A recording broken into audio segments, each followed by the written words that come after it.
Mayong adlaw sa mga pinalanggan namon nga mga sumulunod sa RMNDYHB to Kib Negros and Earth Sunday TV. Hindi naman ninyong alagad si Patrick Bocabal, kakaupod natin si Gerard Andrade, Melvin Glotenia, and Gisrael Yulingo. In this channel, we're making videos about the history of Negros, its people, its culture, tradition, and sometimes general interest.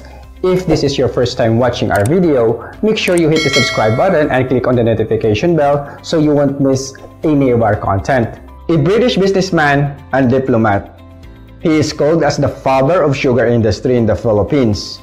He promoted both the introduction of sugar milling machinery and the modernization of Iloilo Port. Sino bala si Nicholas Loney? Nicholas Loney, born in 1826 in Plymouth, a British national, he was the son of Admiral Robert Loney of the Royal Navy and Anne Condy Nicholas. In 1842, when he was only 16 years old, he left his family and served in Venezuela for 4 years. There, he learned and spoke fluent Spanish. He then returned home to Plymouth, England, but stayed only a short time before departing for Asia. He left again via New Zealand and Australia, this time for Singapore.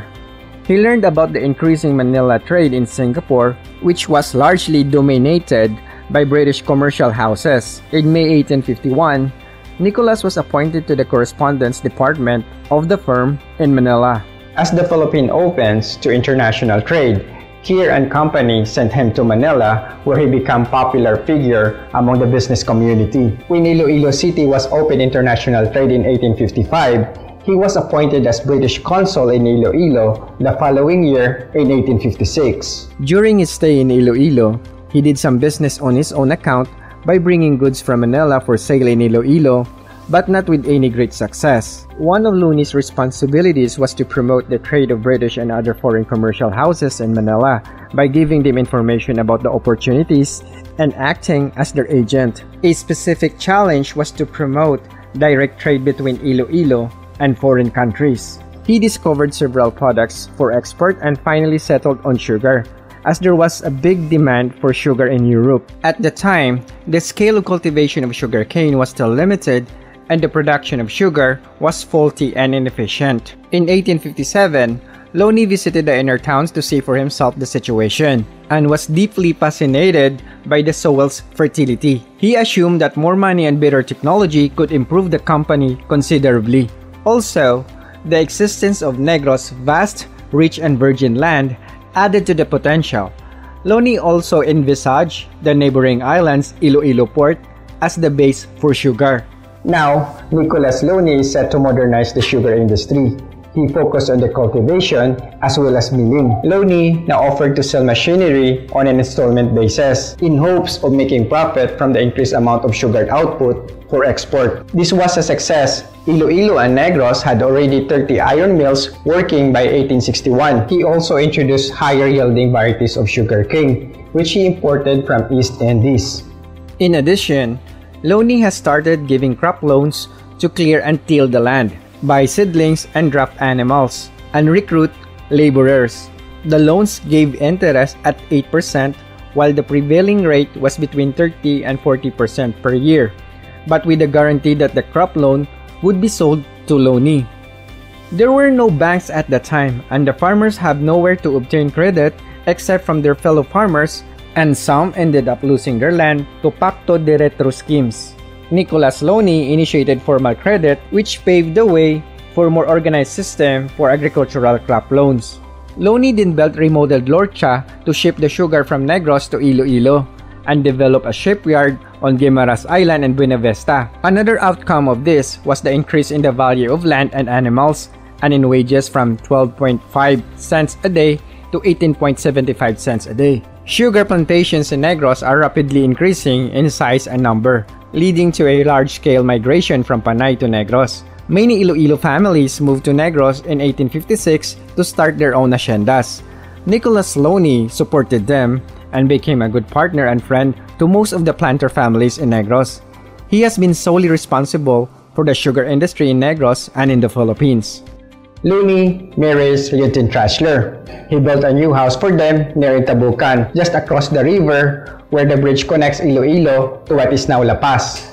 11 months later, he has a daughter, and 2 years after, he has a son.